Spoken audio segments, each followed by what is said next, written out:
محترم حکم صاحبان، زبان اردو کے اس جامعہ میں تعلیم حاصل کر رہے تمام ہی طلبہ و طالبات، طلبہ یونین کے ذمہ داران، السلام علیکم ورحمۃ اللہ وبرکاتہ۔ اس دنیا میں دو طرح کے لوگ ہوتے ہیں، ایک وہ جو اپنے لیے جیتے ہیں اور دوسرے وہ جو اوروں کے لیے جیا کرتے ہیں۔ تاریخ ان کو یاد رکھتی ہے جو دوسروں کے لیے اپنی زندگی وقف کر دیتے ہیں۔ مولانا ابوالکلام آزاد ان چند نمایاں مشہور شخصیات میں سے ایک ہیں۔ وہی آزاد جنہوں نے اس ملک عزیز کو آزاد کرانے کے لیے تن من دھن کی بازی لگا دی۔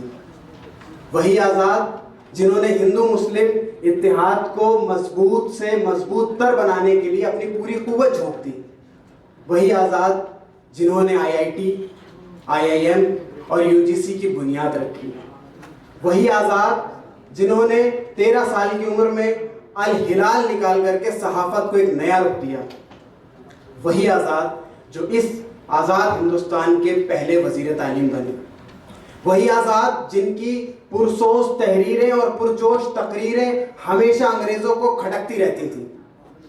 انہوں نے اپنی پوری زندگی ہندو مسلم اتحاد کے لیے وقف کی۔ انصاف نہیں ہوگا اگر مولانا آزاد کے تصور ہندوستان کی عصری معنویت پر میں گفتگو نہ کروں۔ آپ کے تصور ہندوستان میں سب سے پہلے جس پر کئی بار یہ گفتگو آئی کہ ہندو مسلم اتحاد، آج بھی وہ اس کی معنویت ہے، کیونکہ اگر کوئی ظالم اور جابر حکومت ہمارے سامنے ہے، اس کو دور کرنے کے لیے ہمارا اتحاد واحد اور آخری ایک آلہ ہے۔ اس کی بنیاد پر ہم اس دیش کو امن و آشتی کا گہوارہ بھی بنا سکتے ہیں، اور اگر ہم آگے نہیں بڑھے تو یہ ملک فساد میں مبتلا ہو سکتا ہے۔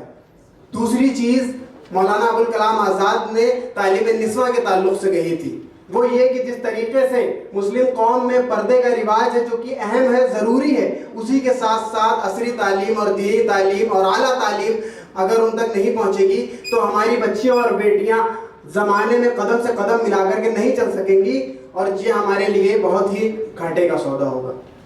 ساتھ ہی مادری زبان کا تصور تعلیم میں آج دنیا اس بات کو مان رہی ہے کہ اگر آپ ترقی کرنا چاہتے ہیں تو علوم اور فنون کی تدریس جو ہے وہ آپ کی مادری زبان میں ہونی چاہیے۔ مولانا ابوالکلام آزاد نے یہ بات اس وقت کہی تھی جو آج بھی اتنی ہی ضروری، اتنی ہی اہم اور اتنی ہی زیادہ ہمارے لیے اہم ہوتی جا رہی ہے۔ ساتھ ہی ساتھ آپ کا دو قومی نظریے کی مخالفت کرنا، اس پر بہت سی باتیں ہوئی، بہت سارے لوگوں نے آزادی کا ایک وہ منظر نامہ ہماری آنکھوں کے سامنے لائے۔ ضرورت اس بات کی تھی کہ وہ کہتے تھے کہ اگر یہ ملک ٹوٹ گیا تو اگر ادھر لوگوں کو مصیبت ہوگی یا ادھر مصیبت ہوگی تو لوگ منتشر ہیں، لوگ آ نہیں پائیں گے ظالم کا ہاتھ پکڑنے کے لیے، تو ضرورت ہے اس بات کی کہ یہ اتحاد کی طاقت اس ملک میں صرف ہو اور یہ ملک امن و راشتی کا گہوارہ بن جائے۔ آج سب سے بڑی ضرورت یہ ہے کہ آپ کے تصورات کی معنویت کی، کہ ہم تک اگر مولانا آزاد کے نظریات پہنچ گئے ہیں تو ہم اس کا عملی نمونہ بنیں اور لوگوں کے بیچ میں جائیں۔ ہندو مسلم جو گیپ ہو گیا ہے اس کو ہم بانٹنے کی کوشش کریں، مادری زبان میں علوم فنون حاصل کریں، تعلیم نسواں میں بچیوں کو آگے کریں، اور ساتھ ہی ساتھ اس ملک کو اپنا ملک سمجھتے ہوئے لوگوں کو یہ بتا دیں کہ ہم نے اس ملک کے لیے خون بہایا ہے اور یہ ملک ہمارا ہے، اور اس کی ترقی اور تقدیر کے فیصلے ہماری رائے کے بنا طے نہیں ہوں گے۔